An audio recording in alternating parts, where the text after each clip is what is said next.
Saudações vascaínas a todos, um ótimo dia para todos vocês. Bruno do canal Giro Vascaíno para mais um vídeo aqui dedicado a esse canal. E dentro dessa quinta-feira, exatamente do dia 29 de maio de 2025, nós iremos falar aí sobre duas situações. O Besiktas aparece aí com uma consulta demonstrando interesse na promessa Ryan, no atacante Ryan. Vamos falar também sobre essa questão aí, decisão judicial que aconteceu ontem, dando 3-0 para o controle da SAF ser administrada pelo associativo. E vamos também falar sobre a questão aí que o Souza explanou no programa do SBT Esporte Rio do Benja em relação à questão da rixa que ele tem com o Edmundo e se realmente Felipe é benquisto entre os jogadores. Isso e muito mais dentro desse vídeo. Conto com a sua participação para você deixar o like, se inscrever no nosso canal, tem um botãozinho aqui, se inscreva no canal, ativa o sino de notificações, também é importante, e também ajude a contribuir, deixe o seu comentário e se torne membro, vai estar ajudando bastante financeiramente aqui o nosso trabalho. E além disso, compartilhe, divulgue para mais pessoas a respeito do nosso conteúdo sério, profissional e de informação. Vamos lá.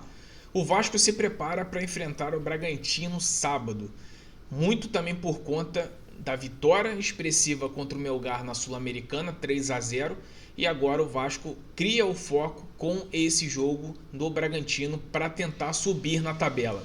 O Vasco precisa de uma boa colocação, o Vasco precisa de uma boa pontuação antes mesmo de terminar a Copa do Mundo, aí, a paralisação para a Copa do Mundo Mundial de Clubes.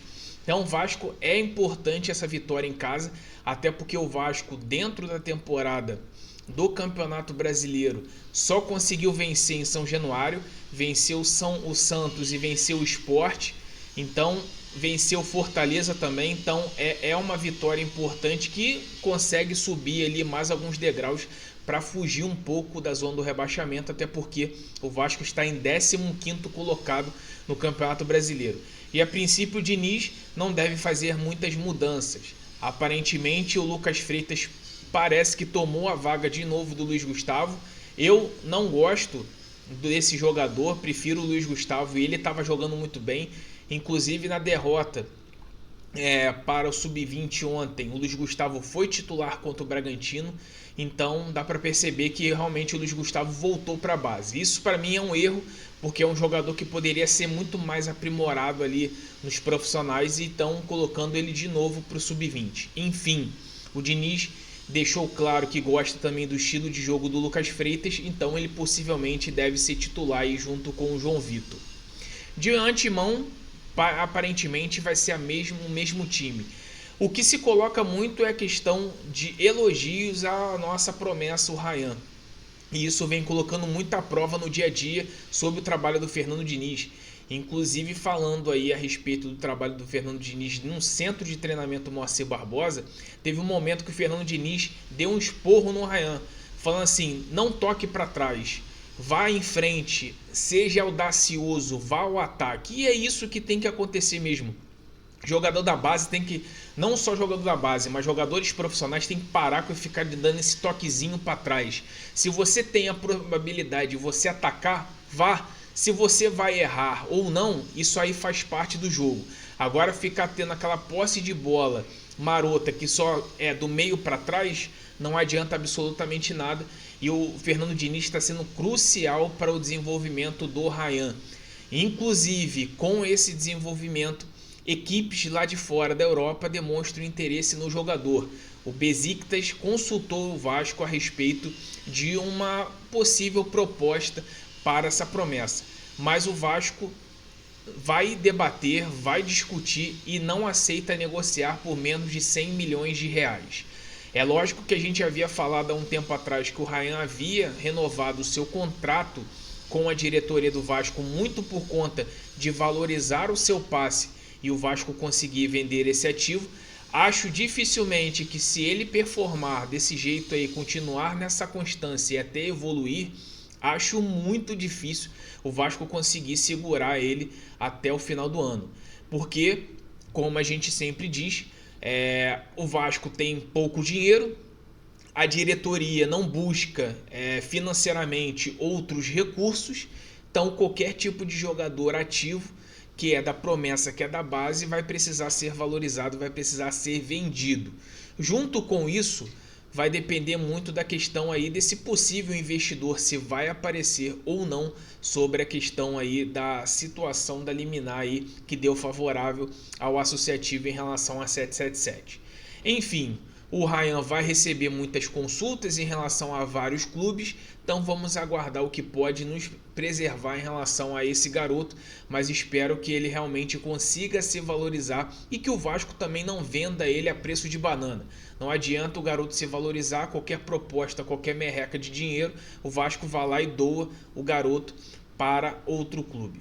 Enfim, o Vasco vem se preparando aí, então vamos aguardar o que pode nos preservar em relação a esse jogo contra o Bragantino. Ao mesmo tempo, um ex-jogador que fazia parte lá do elenco do Vasco ontem deu uma entrevista lá no SBT Esportes Rio, que foi o Benja.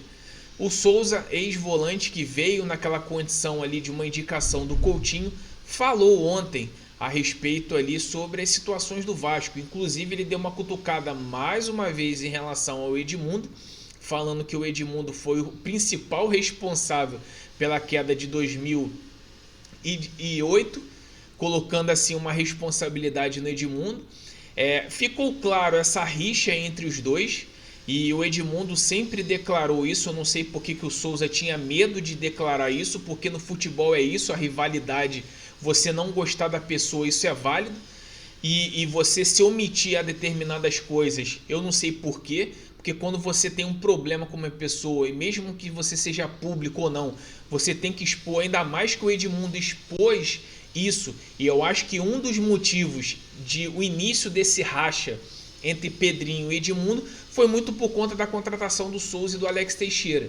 Porque na visão do Edmundo, o Vasco teria que contratar apenas o Coutinho. Eu não condeno o Edmundo, porque eu sinceramente eu não entendi a contratação do Souza e do Alex Teixeira. Mas na época a gente deu a entender que foi realmente uma indicação do Coutinho, e isso agora ficou a prova aí para todo mundo ver que realmente o Coutinho tinha indicado os dois jogadores. O problema não foi o Coutinho indicar os dois jogadores, o problema foi o Vasco ter aceitado nesse momento. Até mais, eu acho que até o Souza daria certo aí com o estilo do jogo de Diniz. É lógico que o problema do Souza nunca foi a parte técnica, e sim a parte física. Então isso aí dependeria muito dele. E do Alex Teixeira a gente vê aí que realmente ele deve estar se esforçando no dia a dia nos treinamentos, e ele vem sendo colocado todos os jogos aí pelo Fernando Diniz. Inclusive o Souza havia declarado que quando o Diniz chegou, o Diniz conversou com ele, esperava contar com ele, mas a decisão já tinha sido tomada lá de cima em relação à rescisão do Souza. E mais, falou que soltou uma bomba no ar. Uma bomba que para muitos torcedores ninguém imaginava. Para a gente imaginava. Porque o Felipe hoje, por mais que ele foi um excelente jogador, por mais que ele foi vitorioso por onde passou, hoje ele tem um cargo de diretor de futebol. E ele não pode falar as merdas que ele falou em relação ao ativo do clube, que é o Capasso, naquela oportunidade. Se a opinião pessoal dele é dele, então ele guarde essa opinião pessoal para ele próprio e não explanar um jogador ativo do clube. Se o Capasso naquela oportunidade não quis sair, aí eu pergunto para você, torcedor, o porquê que o Vasco também recusou a proposta da equipe paraguaia quando quis demonstrar interesse no jogador, que inclusive o campeão paraguaio, onde que era o time dele. Então são coisas inexplicáveis. E aí o Souza soltou que realmente o Felipe não é benquisto entre o elenco, entre os jogadores. Isso aí não tem a mínima surpresa ao meu respeito. Eu sempre coloquei aqui que o Felipe é muito marrento. Ele quer saber mais do que todas as pessoas, e eu não duvido nada que um dos principais responsáveis pela queda de rendimento do Rafael Paiva ano passado se chama Felipe. entendeu? Por essa questão aí de talvez ele querer dar pitaco no vestiário, de querer ficar fazendo determinadas coisas.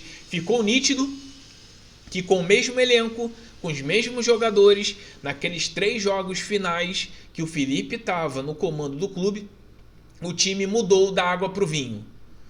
Então não me queira dizer que realmente a responsabilidade era toda do Rafael Paiva, porque em nenhum momento o Paiva teve respaldo, em nenhum momento o Paiva teve segurança no seu trabalho, enquanto a dupla Pedrinho e Felipe, sinceramente, não sei até que ponto interferia no trabalho dele, tá? Porque ele não tinha autoridade, ele não tinha confiança. E será mesmo que as contratações que vieram passaram por uma avaliação dele? Duvido.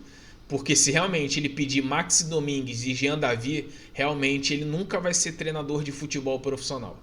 Então é aquilo, o que o Souza explanou ontem, os vascaínos raízes já sabiam disso. Agora, a maioria da torcida que não sabe de um cara que foi um excelente jogador, mas não tem gabarito nem para ser técnico e nem para ser diretor de futebol, acha que o Vasco hoje é brincar de Lego, é brincar de futebol manager, que você vai lá, começa a falar um monte de determinadas coisas pelo cunho pessoal e vai tratando ali. Eu sempre falo que nada contra a pessoa física desses caras que estão lá dentro. Mas o Vasco não é brincadeira.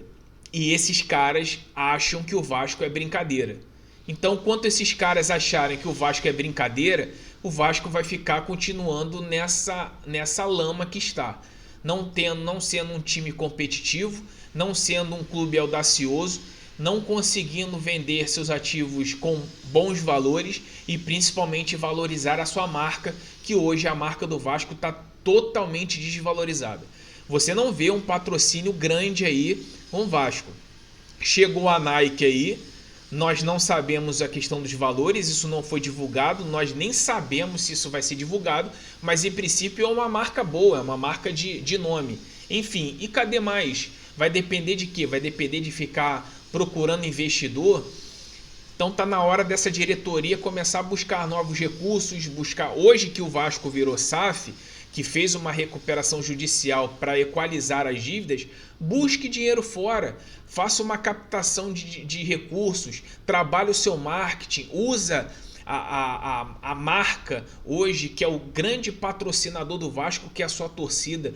Faça um bom sócio torcedor para atrair mais gente, entendeu? Faça uma campanha de marketing. Só assim o Vasco vai conseguir sair dessa lama.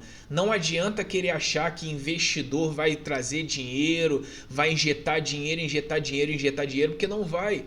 A gente tem um exemplo claro no Rio de Janeiro, que é o Textor, no Botafogo. O time vitorioso do ano passado, olha só o que é hoje. É um time mais juvenil, juniores em relação a peças, em relação às contratações. E simplesmente ele fez o quê? Ele valorizou a marca do Botafogo, ele pegou dinheiro para cobrir o rombo do Lyon. E assim, o futebol hoje, com donos, a realidade é essa. Se você não encontrar um Pedrinho BH, que é um cara que é cruzeirense mesmo, e realmente gostar, amar o clube, vai ser apenas negócio, vai ser apenas dinheiro e não vai ter emoção. Então esse é o nosso vídeo dessa quinta-feira. Conto com a sua presença e participação para assistir esse vídeo do início até o fim, por mais que ele ficou longo, mas dê aquele like, ajude o canal, deixe o seu comentário também. A sua opinião ela é sempre importante, por mais que você possa discordar de mim, mas a sua opinião é muito importante. E compartilhe, divulgue para mais pessoas, para mais vascaínos, para a gente ter o nosso canal sempre na ativa, sempre grande, para passar a verdade para você, torcedor vascaíno. Um grande abraço para todos, saudações vascaínas, tamo junto.